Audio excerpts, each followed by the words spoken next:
Let's take a look at a Tracy example to see how we can use the value of I in our programs. This example is asking us to draw 9 shapes from 0 points, which is actually a circle, to 9 points, which is called a nonagon. Each of my shapes is going to have a radius of 20, and I want to send Tracy to a starting position where my shapes will fit on the canvas. So I'll use pen up and set position -180, 0. Let's write a loop to repeat 10 times so I can draw each shape with the same code. For I in range 10. And we know that this will have Tracy count from 0 to 9 and stop at 10.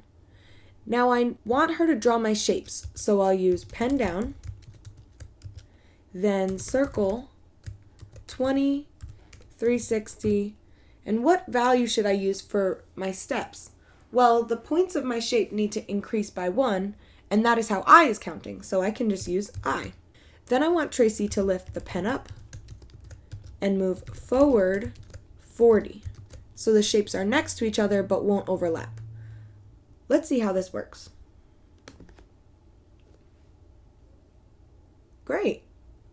Look back at the example we completed to help you solve the next set of Tracy challenges.